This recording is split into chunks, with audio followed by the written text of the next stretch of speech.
baik adalah investasi yang terbaik bagi tubuh kita. Makanlah dengan bijak karena apa yang kita makan saat ini akan berpengaruh pada kesehatan kita di masa depan. Maka dari itu, pilihlah makanan bergizi untuk keluarga sehat. Itulah tema yang akan kami angkat pada episode Oripod kali ini. Salam sehat, saya Erika Ferdiana. Salam kenal teman-teman semuanya.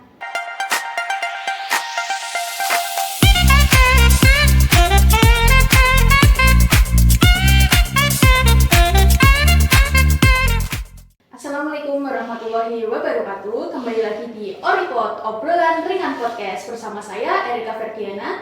Dan di sini saya sudah bersama dengan seorang ahli gizi yang sangat luar biasa sekali dan juga sangat hits di Rumah Sakit PKU Muhammadiyah Cepu, yaitu ada Kak Erika Dinda Beautifani, SGZ Dietitian. Halo Kak Dinda. Halo Mbak Erika, Assalamualaikum warahmatullahi wabarakatuh. Halo sobat PKU semua. Gimana nih Kak Dinda, kabarnya sehat ya Kak? Alhamdulillah sehat banget Mbak Erika. Karena kan walaupun ini masih musim penghujan ya, jadi kita harus tetap jaga kondisi kesehatan biar supaya apa kerjanya biar supaya tetap prima gitu ya. Nah ini Mbak Erika gimana kabarnya? Wah, kalau saya sih great and fantastic ya Kak ya.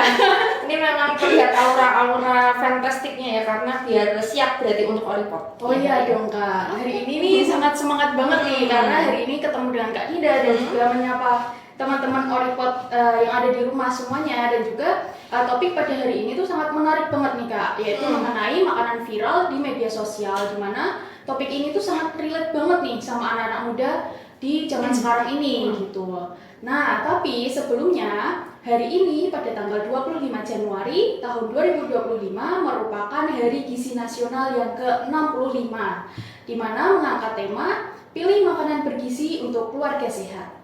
Nah, ngomong-ngomong nih Kak, mengenai makanan bergizi, saya mau tanya nih, apakah makanan bergizi itu harus sesuai dengan prinsip 4 sehat 5 sempurna Kak? Oke. Prinsip 4 sehat 5 sempurna itu kan sudah dari lama banget ya kita tahu yang 4 sehat 5 sempurna. Paling dari Mbak Erika kecil, dari saya kecil pun juga tahu yang 4 sehat 5 sempurna itu biasanya di makanan pokok, terus kemudian ada lauk pauk, sayur, buah, yang terakhir 5 sempurnanya dari susu gitu ya. Padahal untuk sekarang ya, kondisi sekarang ya, terutama dari gizi masyarakat Indonesia saat ini, 4 sehat 5 sempurna itu istilahnya sudah istilah jadul, jadi sudah ditinggalkan karena sudah tidak sesuai atau tidak relate dengan kebutuhan gizi masyarakat Indonesia saat ini. Jadi untuk istilahnya gizi yang baik untuk masyarakat Indonesia saat ini yang berlaku adalah pedoman umum gizi seimbang, yang biasanya di situ terdapat 10 pedoman umum gizi seimbang. Itu kan banyak banget. Cuma salah satunya yang bisa saya perjelas ya, itu adalah tentang kampanyenya, yaitu tentang isi piringku. Jadi di dalam pedoman umum gizi seimbang itu ada campaign tentang isi piringku, di mana di situ sebenarnya tidak jauh beda dari 4 sehat 5 sempurna, namun lebih disempurnakan lagi di dalamnya supaya tadi sesuai dengan kebutuhan gizi orang Indonesia seperti itu. Oke, seperti itu. Nah, dari penjelasan yang sangat panjang nih Kak, untuk secara singkatnya makanan bergizi itu yang seperti apa Kak? Oke, makanan yang bergizi seperti apa ya? Nah, ini saya perjelas dulu ya tadi tentang isi piringku supaya teman-teman sobat PKU semuanya yang menonton itu supaya nggak bingung nih isi piringku bedanya apa sama 4 sehat 5 sempurna. Jadi dari prinsipnya memang sama. Jadi dalam satu piring itu terdapat dari makanan pokok ya, terus kemudian lauk pauk, sayur, buah, dan pastinya yang terakhir adalah hidrasi yang cukup seperti itu ya. Hidrasinya pastinya yang disarankan adalah dari air putih. Nah, kalau susu tadi sudah masuk ke bagian proteinnya, jadi supaya tidak double protein seperti itu. Nah, tadi kalau dari isi piringku ya, berarti dari satu piring itu setengahnya adalah dari makanan pokok dan juga lauk pauk, setengahnya lagi dari sayur dan juga buah. Jadi itu dalam satu piring seperti itu. Nah, tadi pertanyaannya apa Mbak? Sorry. Gizi seimbang itu yang seperti gizi apa? seimbang itu dari definisi singkatnya ya, yang bisa gampang ditangkapnya nih sama masyarakat awam, itu adalah susunan ataupun pola menu ya, pola susunan makanan dalam satu kali makan yang mana mengandung jenis dan jumlah zat gizi yang sesuai dengan kebutuhan tubuh, di mana pastinya diperhatikan juga dari kualitas dan juga kuantitas dari makanan yang Nah, jadi poinnya itu makanan yang sehat itu kan yang diperhatikan dari segi kualitasnya ya Kak, bukan kuantitasnya ya. Nah di zaman sekarang ini itu banyak sekali tren-tren di media sosial itu mengenai makanan hacks Kak ya. Iya. Nah itu kan makanan hacks itu dia mencampurkan makanan-makanan yang sudah ada menjadi sebuah resep makanan baru, di mana hal tersebut dilakukan tuh oleh banyak influencer. Mereka tidak memperhatikan kandungan dan juga asupan gizi di dalamnya ya Kak. Nah, salah satu contoh makanan hacks itu adalah mie creamy, di mana mie instan dicampur dengan keju dan juga susu. Nah, itu gimana Kak Dinda? Kak Dinda menanggapi itu sebagai seorang ahli gizi? Fenomena hacks makanan ya, Iya. biar supaya lebih daya terimanya sebenarnya supaya lebih daya terimanya lebih banyak dan juga lebih gaul ya dalam artian berarti. Nah ini saya mau tanya dulu nih sama Mbak Erika. Mbak Erika pernah nggak tuh cobain kayak hacks seperti itu? Tuh kan Mbak Erika juga Gen Z ya pastinya. Apakah pernah mencobanya sesekali? Oh, kalau saya pribadi nih Kak, saya ini juga cukup picky dalam hal makanan ya Kak. Jadi memang saya pribadi sih nggak pernah, cuman karena saya memang Gen Z dan lingkungan saya juga seperti itu. Jadi teman-teman saya itu FOMO gitu, jadi mengikuti tren dan juga ketika influencer itu membuat resep baru yang aneh-aneh gitu tuh pasti dicoba Kak gitu. Karena penasaran ya biasanya. Iya. Oke, jadi tanggapannya ya dari sisi gizinya ya tadi kan balik lagi prinsip awalnya dari gizi seimbang dan juga pastinya dari kuantitas dan kualitasnya. Nah, kalau sebenarnya tuh kualitas dan kuantitas itu menjadi satu bagian ya, tidak bisa terpisahkan. Kalau kualitasnya bagus, kuantitas atau jumlahnya terlalu over itu juga tidak baik. Terus kuantitasnya sudah dijaga tapi kualitas dari makanannya juga tidak dijaga, itu juga nggak baik juga gitu ya. Jadi memang harus jadi satu kesatuan antara dua ini. Nah, kalau tadi dari fenomena makanan hits ya, yang gaul-gaul tuh yang dicampur-campur, entah itu mie campur susu keju, terus apa biasanya es krim dicampur coklat, terus dicampur susu coklat dan sebagainya. Nah, itu memang kalau dari pandangan ahli gizi melihat dari prinsip kualitas dan kuantitas itu pastinya kurang tepat. Karena apa? Sebenarnya kalau mencampur-campur makanan, ya balik lagi tadi, kalau kualitas dan kuantitasnya mencampur-campur makanan itu diperhatikan, ya sesuai dengan prinsip gizi seimbang, itu masih fine-fine aja, masih boleh. Tapi kalau dengan tanda kutip ngasal ya, berarti ya wes campur ini supaya enak. Nah itu yang tidak diperbolehkan alias tidak disarankan dari ahli gizi itu. Soalnya apa? Contohnya tadi dari mie campur susu campur keju. Nah ketiga bahan makanan ini tuh sebenarnya memang kalau dari zat gizinya ya itu memang lebih banyak pengawetnya ya dalam tanda kutip. Nah jadi memang tidak disarankan seperti itu. Terus kemudian pastinya adalah kan setiap orang juga beda-beda ya, ada yang istilahnya dia itu lactose tolerance terus lactose intolerance kayak gitu. Nah dari susu dan keju yang dicampur ini karena keduanya sama-sama dari protein hewani dari susu sapi ya. Nah kalau konsumsinya terlalu berlebihan, balik lagi ke kuantitas ya, kalau konsumsinya terlalu berlebihan, nah itu nanti bisa menyebabkan gejala lain yang pastinya akan mengiritasi saluran cerna. Nah, itu yang pasti tidak kita mau ya kondisi seperti itu. Jadi pastinya ya tadi balik lagi kurang direkomendasikan. Kalau memang sudah food hacks-nya itu sehat ya sesuai kuantitas dan kualitas, itu monggo silahkan diperbolehkan, tapi harus memperhatikan dua faktor itu tadi.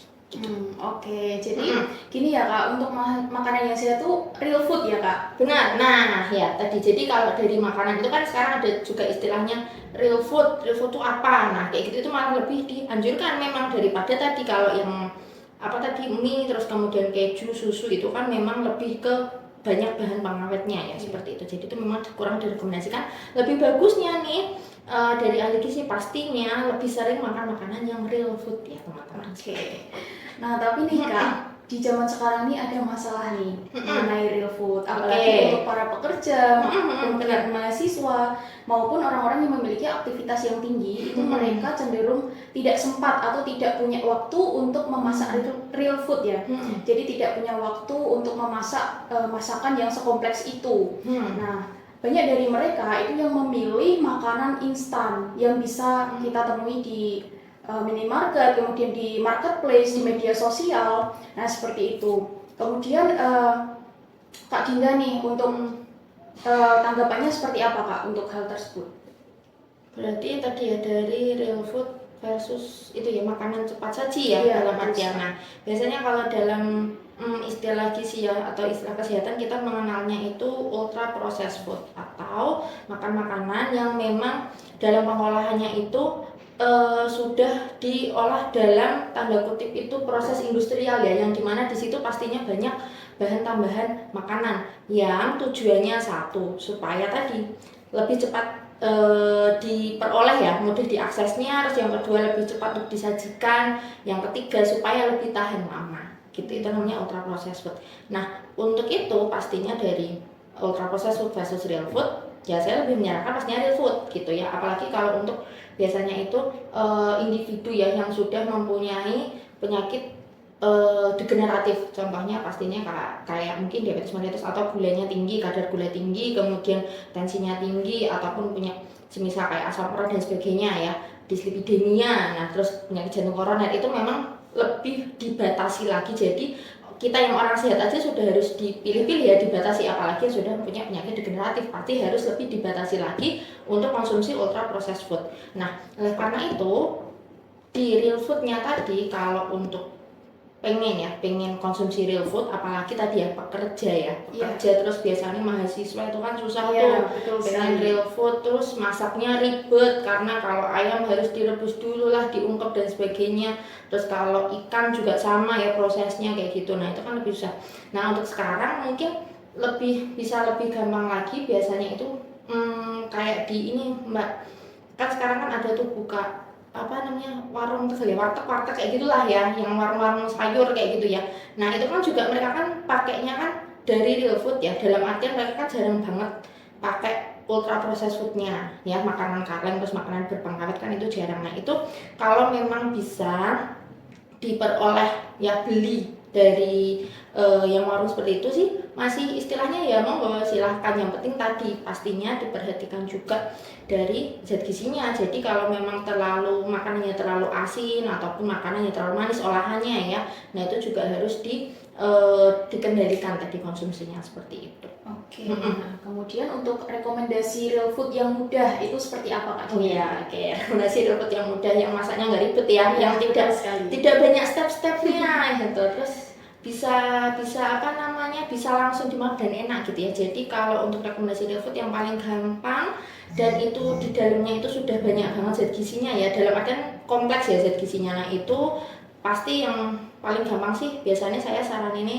salad buah ataupun salad sayur ya. Yang terpenting biasanya salad sayur, karena faktanya konsumsi serat ya untuk masyarakat Indonesia ini masih cukup rendah gitu, serat terutama dari buah dan sayur. Nah untuk salad sayur tadi bisa dikreasikan kan, kalau salad sayur tuh biasanya ada yang cuman direbus biasa, ada juga yang malah langsung dimakan gitu ya, setelah dicuci langsung dimakan. Nah itu nggak apa-apa, tapi di dalamnya biar isinya nggak hanya sayur aja ya. Kalau salad sayur itu bisa dikreasikan dengan tambahan protein, contohnya mungkin telur rebus. Terus berapa lama sih ngerebus telur kan, sebentar ya. Terus kemudian mungkin ayam juga disuir juga bisa tuh. Terus atau mungkin ayamnya di grill ya, di grill sebentar. Atau juga bisa ditambahi dengan tadi smoked beef. Nah smoked beef juga bisa. Terus ditambah lagi satunya adalah sumber karbohidratnya jangan dilupakan, karena sesuai tadi, balik lagi sesuai dengan isi piringku yang harus ada sumber makanan pokok. Kalau sumber karbohidratnya dari salad buah itu nggak mungkin pakai nasi ya, kan nggak cocok. Berarti biasanya boleh pakai kentang, nggak apa-apa, silahkan gitu. Oke, kemudian apa aja sih Kak yang perlu diperhatikan untuk mewujudkan makanan yang sehat dan bergizi? Untuk mewujudkan makanan sehat dan bergizi, benar, dari tadi kita bahasnya cuma bahan makanan Iya, betul sekali Kak. makanannya harus seperti apa, terus bahan makanannya harus seperti apa kayak gitu ya. Kita belum membahas tentang mewujudkan makanan sehat dan bergizinya. Jadi kalau untuk mewujudkannya pastinya selain memperhatikan bahan makanan, itu juga memperhatikan cara pengolahannya dan juga cara penyajiannya. Karena apa? Dua step ini itu juga menjadi titik kritis keamanan makanan yang dikonsumsi. Biasanya khawatirnya kalau tidak diperhatikan ya keamanan dari dua proses ini, itu akan menimbulkan adanya keracunan makanan ya, biasanya kayak gitu, itu rawan banget. Nah ini saya berdiri satu-satu ya. Kalau dari cara pengolahan makanan pastinya adalah membiasakan ya sebelum mengolah makanan kalau bisa ya kondisi tangan bersih ya, sudah cuci tangan dengan air mengalir dan sabun, atau bisa juga lebih maksimal lagi pakai sarung tangan plastik ya kalau menyediakan di tempat tinggal. Tapi kalau memang tidak ada, yaitu tadi pakai, mungkin bisa pencegahannya cuci tangan dulu. Terus kemudian alat-alat yang digunakan ya, entah itu alat persiapan, alat pengolahan, itu juga harus kondisinya bersih ya, bersih dan kering terutama, karena kalau masih basah biasanya itu risiko nanti adanya cemaran mikroba di situ. Terus kemudian adalah tadi yang pertama cara pengolahan, terus cara penyajiannya. Nah, cara penyajian juga harus tepat. Jadi wadahnya ya, tempatnya yang buat alat penyajian itu juga harus dipastikan bersih dan juga ditutup ya kondisinya. Kalau memang tidak langsung dimakan, itu kondisinya harus tertutup supaya tidak ada cemaran dari luar seperti itu. Wah, sangat luar biasa sekali ini penjelasan dari Kak Dina, ini sangat lengkap, rinci dan juga jelas, mudah dipahami. Nah, kemudian nih Kak, untuk yang terakhir, mungkin Kak Dinda sebagai seorang ahli gizi bisa memberikan pesan kepada teman-teman Oripot semuanya mengenai meningkatkan kesadaran akan kesehatan, Kak. Monggo. Meningkatkan kesadaran akan kesehatan. Ya, pagi ini sudah Hari Gizi Nasional ya. Biasanya memang harus lebih diperhatikan lagi asupan makannya. Nah, biasanya saya itu punya pesan itu singkat tapi bisa mencakup semua tadi materinya ya. Jadi pakai singkatan aja ya, ini biar gampang. Boleh. A B C D. Paling gampang ya A B C D. Tapi ini dalamnya kompleks banget sebenarnya ya. Jadi saya beda satu-satu. Untuk A adalah aktivitas fisik dan istirahat yang cukup. Nah, ini seberapa sih cukupnya? Kayak gitu ya pasti pertanyaannya. Aktivitas fisiknya tidak harus yang ngoyo. Kayak biasanya kan anak-anak muda tuh pengennya biar keren, itu nge-gym, terus pilates, terus kemudian olahraga apa Mbak yang pakai pound stick. Nah, pound stick, pound fit ya, gitu ya, pound stick. Nah, itu memang dianjurkan, boleh. Tapi biasanya kalau untuk startingnya atau memang yang tidak terbiasa ya, dalam tanda kutip tidak terbiasa untuk menjalankan olahraga yang berat, khawatirnya kalau langsung tubuhnya itu tadi ya coba-coba olahraga berat, biasanya akan ada perubahan metabolisme tubuh. Nah, itu yang kondisi itu biasanya yang nantinya akan merubah keseluruhan tubuhnya. Jadi lebih saya saranin sih kalau untuk olahraga aktivitas fisik yang biasa aja, kayak yang enteng-enteng dulu aja, itu intensitas dengan sedang selama setiap hari mungkin 10-15 menit startingnya. Tapi harus memang konsisten ya, tidak yang seminggu pertama rajin, nanti seminggu selanjutnya udah malas karena udah bosan. Jadi bisa nanti dikasihkan, misal minggu pertama ini pengennya jalan kaki terus, oke, nanti minggu kedua tuh mungkin bisa meningkat lagi ya olahraganya, mungkin apa, entah itu lari-lari kecil, jogging tuh boleh, silakan. Terus kemudian adalah tadi aktivitas fisik dan istirahat yang cukup. Nah, ini Gen Z ya biasanya begadang ya, lebih sering begadangnya. Jadi kalau bisa sih istirahatnya yang cukup, biasanya kalau malam itu tidur 7-8 jam sehari gitu. Jadi supaya fase tubuh ini tetap di fase istirahat yang maksimal kayak gitu ya, untuk menjalankan besoknya, pasti menjalankan besok harinya aktivitasnya gitu. Terus kemudian adalah yang kedua B ya tadi ya, biasakan pola hidup bersih dan sehat. Nah, ini kalau untuk pola hidup bersih dan sehat memang kompleks banget, banyak ya, tidak mungkin saya jelaskan satu-satu, nanti nggak habis-habis ya. Nah, jadi untuk gampangnya aja, pola hidup bersih sehat pastinya yang pertama menjaga kebersihan diri ya, terus juga menjaga kebersihan lingkungan. Gitu. Tadi kebersihan diri itu paling gampang ya udah cuci tangan aja sebelum melakukan segala aktivitas. Terus setelah melakukan aktivitas juga cuci tangan. Terus kemudian adalah mungkin kalau kemana-mana ya yang tempatnya berdebu, terus kemudian risiko juga itu jangan lupa pakai masker kayak gitu. Terus selanjutnya adalah dari kebersihan lingkungan. Nah, kebersihan lingkungan pastinya ya dijaga kebersihannya. Kalau mungkin ada yang agak kotor sedikit ya, terus berdebu dan sebagainya, nah itu juga harus dibersihkan gitu ya. Terus yang C adalah cek kesehatan rutin. Nah, ini biasanya kalau pengen cek kesehatan itu nunggu sakit dulu baru cek kesehatan gitu ya. Karena tubuhnya nggak ngerasain apa-apa, nggak sakit gitu ya. Tapi sebenarnya cek kesehatan rutin itu sangat dianjurkan ya, medical check up, terutama kalau dari bagian gizi itu adalah memantau berat badan secara berkala. Karena apa? Berat badan di sini tuh menjadi salah satu faktor yang memang berpengaruh banget terhadap kesehatan tubuh, terutama munculnya penyakit degeneratif. Balik lagi penyakit degeneratif ya, jadi seperti tadi gula darahnya tinggi, terus kemudian tensinya tinggi, terus punya asam urat, terus punya penyakit dislipidemia, jantung koroner. Nah itu biasanya bisa salah satu faktornya itu disebabkan dari tadi pemantauan berat badan yang tidak berkala gitu. Jadi kalau bisa sih tetap harus dipantau berat badannya. Terus kemudian yang terakhir adalah D, diet dengan gizi seimbang. Tadi sesuai gizi seimbang ya, isi piringku jangan lupa, tidak harus sempurnanya pakai susu karena susu kan sudah masuk protein. Jadi lebih fokuskan hidrasinya ya, hidrasi terutama air putih, karena apalagi zaman sekarang tuh sukanya minum-minuman yang pemanis ya, pemanis terus kemudian yang seger, es kayak gitu ya. Nah itu saya lebih sarankan hidrasi cukup dengan air putih. Oke, Gitu. sangat luar biasa sekali yang disampaikan oleh Kak Dinda ini. Terima kasih ya Kak Dinda udah Sama-sama, menyempatkan Kak waktu Eka. untuk datang di sini, sharing bersama kita dan juga berbagi edukasi kepada teman-teman Oripot semuanya. Nah, buat teman-teman Oripot nih yang pengen ketemu Kak Dinda, bisa di mana Kak Dinda? Oke, kalau pengen ketemu ketemu konsultasi gizi ya ini ya, konsultasi gizi lanjutan bisa banget untuk datang ke Poliklinik Rumah Sakit PKU Muhammadiyah Cepu. Kami melayani konsultasi gizi ya di Poliklinik itu dari pukul 7 pagi hingga pukul 12 siang setiap hari Senin sampai Sabtu. Dan pastinya nanti di situ akan didampingi langsung ya oleh ahli gizi yang berkompeten. Seperti itu, Mbak Eka. Oke, baik. Untuk teman-teman Oripot semuanya, jangan lupa untuk selalu menjaga kesehatan dengan pola hidup yang lebih sehat demi masa depan yang lebih baik lagi. Wassalamualaikum warahmatullahi wabarakatuh. See you semuanya. See you semuanya.